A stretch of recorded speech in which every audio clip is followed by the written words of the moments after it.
Welcome back to another video. It's your girl Maya. If you're new here, hey, what's up? How you doing?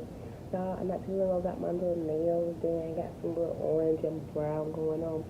But anyways, we're gonna hop right into this video. As you've read by the title, I'm gonna be talking about the time where I got locked up.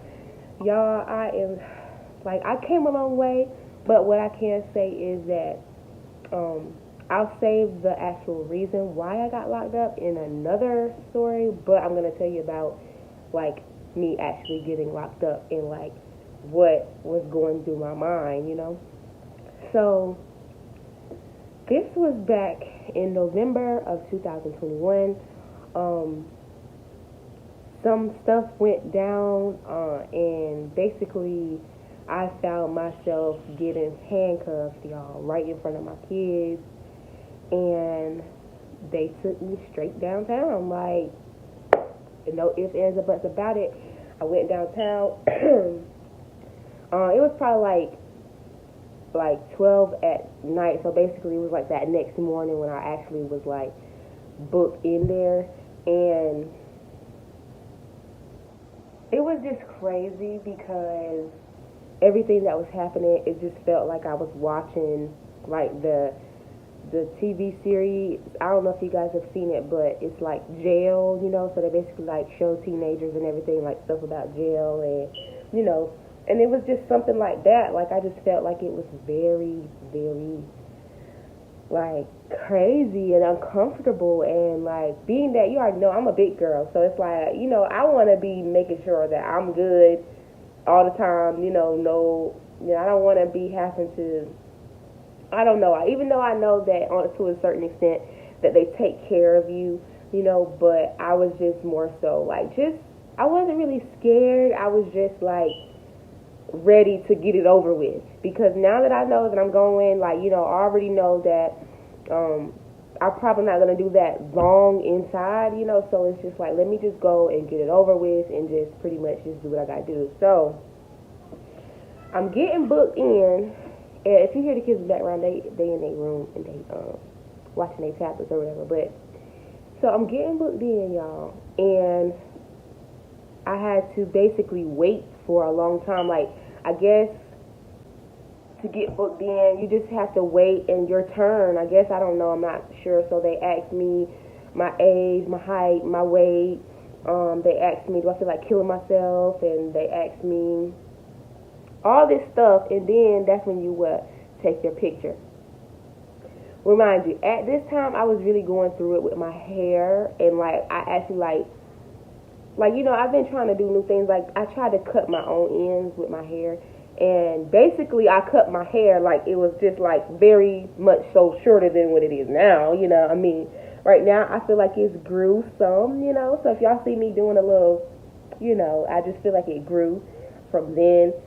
But I just had to, my picture it was just so rough, and then, while I was taking my picture, it looked like the police was back there, it looked like these girls, they just come in here and just, be on, basically, they be on fleek trying to take their pictures, but me, in my mind, I'm thinking, I don't look good, you know what I'm saying, but then maybe the way I took the picture or something like that, I don't know, but it was just the fact that I knew I was going to get it over with, but I was just trying to get it over with. I wasn't trying to prolong the process, which it was already long, I was already waiting. So there was a few guards or whatever in there who was kind of looking out for me, they knew that it probably wasn't nothing that serious, or like it was my first time, and you know, that was kind of like making me a little bit somewhat comfortable.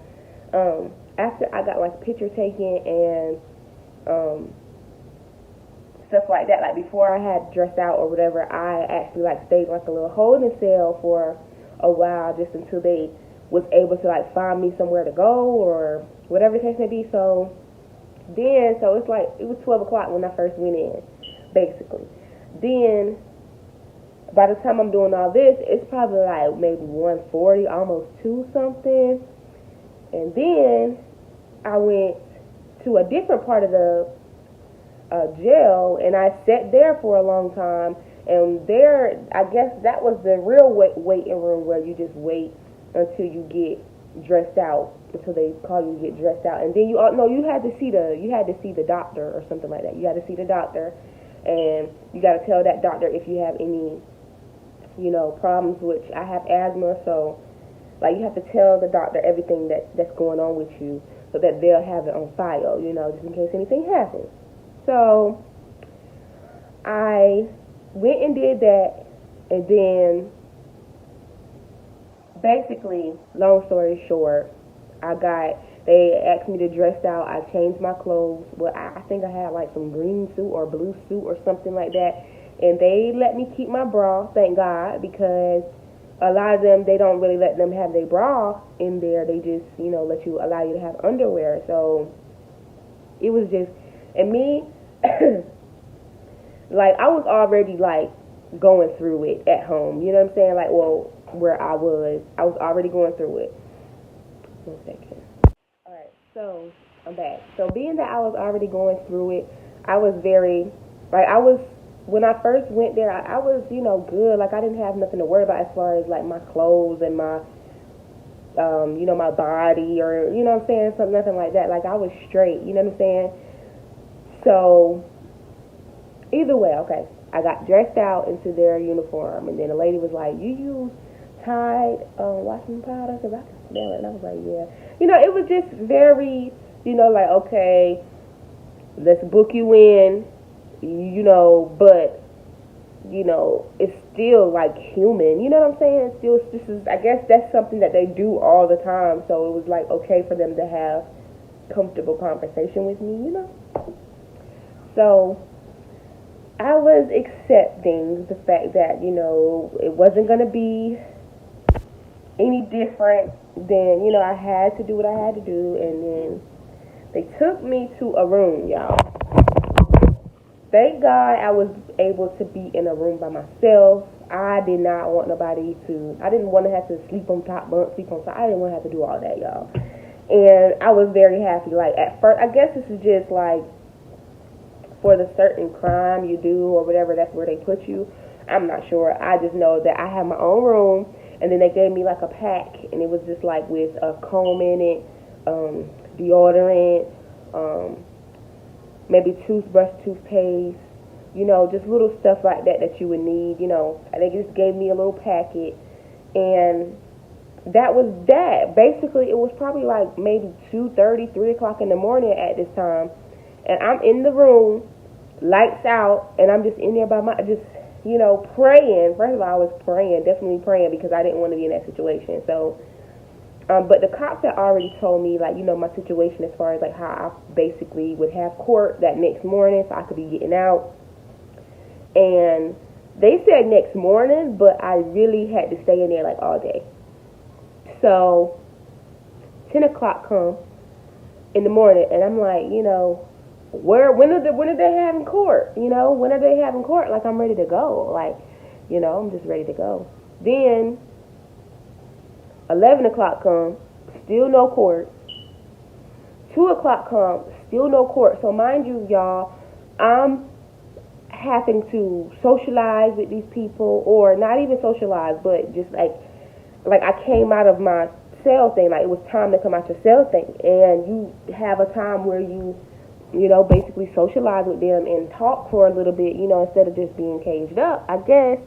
So, I mean, that was a kind of a perk to everything, you know, that was kind of a perk. But, y'all, let me tell you about the people that I met. So, like I said, this was close to my birthday. Like, this was like, I basically got out on my birthday. I basically got out on my birthday last year. So my birthday is about to come up again this year, but I basically got out of jail on my birthday. So I was so happy, you know what I'm saying? I was happy to be able to see my kids again and just everything. It was just crazy. But while I was in there, let me tell you how this girl, some girl who looked like she was meant to be in there, you know? Like, at first I heard her, like, calling for the guards, saying how she was on her period. Like, I didn't remind you, she's in her cell at this point. Like, I'm outside the cell. So you don't really have to come out if you don't want to, but, you know, I guess people take their time or whatever, you know, but they just make sure it's open so you can come out or whatever. So I'm, you know, just sitting, you know, just minding my own business because I wasn't talking to nobody. And then this girl comes out and before she came out, she was like, can y'all call the guard? Can y'all call the guard? I can't, my stomach hurt. And, you know, she just had a lot of problems with cramping. You know how that is, you know, just not, you know, and I guess when you're in that Mother Nature situation, when you're locked up, it's like not really much you can do, you know what I mean? But either way, she was just calling for the guards and calling for the people to come and, like, assist her.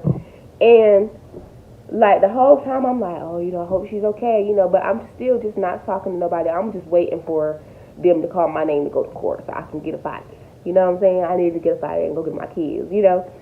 So I heard her just keep calling people. So then when she came out, y'all, oh, my God, I swear to God, I thought I was on a movie. Like, she just looked like Baby D. Like, she looked like Baby D with no hair, but taller than that. Like, it was just somebody who just looked like they did something, you know what I'm saying? And so eventually, as time went on, actually the lady is out there. Well, my thing is she's seen me. I guess she's seen me when they call you to come get your tray. You basically come get your tray and you go back to your cell to eat, you know what I'm saying? So they called me to come get my tray. And so she is, I guess, one of the helpers who, you know, collect trash or something like that, you know. So she's seen me. And when she's seen me, I guess, like, she seen me around the breakfast time. No, she seen me around that lunchtime. So I guess you can go out into, like, the area before dinner time, I guess. And while we was out there, like, she actually said something to me. She was just saying, like, I'm so pretty, and, you know, like, she would do this and that to me, like, you know. And I was very, like, you know, I'm already a person who, like, my facial expression is very, like, you know, straightforward. Like, you get what I'm saying? Like, I'm pretty straightforward. Like, if I like something, I'm going to smile. If I don't like it, then, you know, I'm just, like, not going to smile. Or if I'm just like, oh, okay, you know, then it's just going to be okay. You know, so it was just an okay moment. And, like, and that was that, you know what I'm saying? She didn't take it any further than that or whatever. But she did notice. She was like, and I like your nails. She was like, well, that's that broccoli, that's that pretty. Like, it was just a lot of, like, compliment or something like that towards me, you know? And that's nothing wrong with that, you know what I'm saying? But you already know I was feeling some type of way because me thinking that I'm a big girl, this and that, it's just always somebody else in this world that's bigger than you. Like, just somebody that's bigger than you. And so it's just always somebody that's bigger than you. That's what I would say to somebody who think they are, like, you know, the shit or whatever, sugar honey iced tea, you know. I just think that it's always somebody out there that's bigger and tougher and better than you. Okay, so you're not the baddest one in the world, no matter how much you have anger issues, whatever. Like, one of the things that she was telling me that she was in there for, like, I started telling her, you know, that where I was from and, you know, where I came from and stuff like that. And she actually said that she knew people from that area, but she said she was so, like, down and out that she just kind of, like, went there with no purpose type of thing. I don't know, but people go through stuff, y'all. People go through stuff, and it is not the same thing as you. Like, me, I've never been in any trouble. Go ahead. I've never been in any trouble, or I've never had no type of police report, none of that, you know what I'm saying? But when I finally did get that and, like, met people who have done things plenty of times, like, or, you know, and even there was one person who had never been in jail, but she had, like, a bad attitude, like, as far as, not listening to the people at the airport when they tell her to do something. Like, if anything, if I go to the airport, I'm gonna listen. I'm going to, do what I have to do. Now, if it's something dealing with the bags or the issues, there's issues, then we could just resolve them the correct way. Not, and if I'm gonna get mad at somebody, I can get mad on my own when I get home, you know what I'm saying? But I'm gonna make sure I get home before I show off to these people before I, get locked up. So, as I'm saying, like, I'm really like a smart individual, but it was just a time in my life where we was pretty much going through stuff, and my kids pretty much was the forefront of everything, and I just felt like I just needed to protect them, and like I did what I had to do, like, I mean, and then on top of that, like, my kids literally seen me, y'all, they seen me getting handcuffed. Like, and that was one of the worst experiences ever. Like, even though they were only maybe 3, 2, and 1, you know what I'm saying? Like, they weren't, fully aware. They probably not fully aware, but after that, they said something about it. Like, they brought that up before, you know what I'm saying? And it's like, I only want to give them that. Like, I don't want them to really have that memory, you know what I'm saying? Like, I mean, it is what it is, and all I can do is just pray and move forward. But I want to tell y'all about how when I was in that cell and I was just praying. And no, let me tell y'all. So, remind you, it was 3 o'clock in the morning, and I didn't basically, I couldn't really go to sleep like that. Just being that I knew that I was going to have to, like, leave soon, I couldn't really go to sleep. Like I slept a little bit. I basically laid down, but I was just looking at the paperwork so much that I was getting up out of there soon, and that I just really couldn't go to sleep. So I got in there late, and then tell me why, like, I guess when the guards do their check around to make sure everybody good, like, the guard came around and checked my room. It was probably maybe 6 or 7 o'clock in the morning, or so, or maybe 5, like 5 or 6 or something like that. But I was up, and I was in the mirror with my comb, trying to calm down my pieces of flyaway hairs, because my hair was messed up, y'all. My hair was messed up. And it was just bad because I knew that I was trying to do a different stage with my hair and cut it and try to, like, just let it grow back, like, just cut the little ends, like, because I was going through stress, I was going through some stress at a time when I didn't have no place to go, and, I was living in a hotel, I was going through some stress. So I was able to, so when I was up in the mirror doing my hair, like, tell me why the guard, I guess they come around and look at everybody, and I guess I was probably the only one up out of everybody that was standing up in the mirror and trying to do my hair. So the guard said something. She was like, "Miss Rogers, what you in there doing?" Or something like that, and I said, "Oh, I'm just combing my hair," like, I just showed her the comb, like, I'm just doing. She's like, "Oh, okay," but I guess she was supposed to be, like, laying down at that time or something like that. So, make a long story short, y'all, it is not the place you want to be. In there, I was writing. Like, it was basically one day. So basically, I did get out around like 5 or 5:30, something like that. And then when I got out, I was able to get my phone, my clothes, and it was just a process a little bit. The girls that I got out with, they were kind of like a little bit of a help, like, as far as me not knowing, like, I didn't really know much about the county, or, like, where to go. I didn't really know where I was at downtown. I didn't know, like, so they kind of helped me, point me in the right direction. I was able to get an Uber and then Uber my way back. And not to mention, it was far away from where I was. It was far away. It was about 30 minutes away. So, I was glad I got back safe or whatever. And I was able to basically just get my girls. I was able to get back to my car, for one. I was able to get back to my car and then go get my girls. And I just loved on them so much. And after that, I just didn't really have no more problems or issues with with the reasoning that I went in there. I didn't have no more of those issues. It was just like I was free from all of that. And, like, God literally placed his hand upon my life and my children's life and just, like, removed me from that situation. But I had to go through the process. I had to go through the process. I had to go through the booking, and I had to go through this in order to get out on the other side, y'all. And it's just a lesson to learn. Like, I really was not in a space to I wasn't in the space. I promise you, I just wasn't in the space, and I just thank God that He brought me out, y'all. I'm just very thankful. So that pretty much wraps up this video, and I hope you guys enjoyed it, and I hope you guys share this video and like it and subscribe to my channel. And comment down below and let me know if you had any similar experiences. Also comment and let me know what you guys think of my nails. Are they too orange or what? Like, I like them though. And I literally have not had my nails done in so long, so you already know the vibe. But guys, my birthday is coming up November 19th, so I would hope for you guys to be able to be supportive and to comment on my video on November 19th. Happy birthday. So yeah, y'all still got 1 month, to prepare. And yes, I am very excited about being monetized on my channel.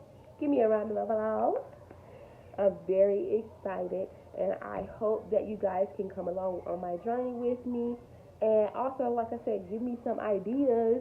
Give me some ideas, because I'm trying to help y'all. I'm trying to come up with some content for y'all. So give me some ideas that I can do on my channel. And like I said, thank you so much for watching your girl. And I'm out.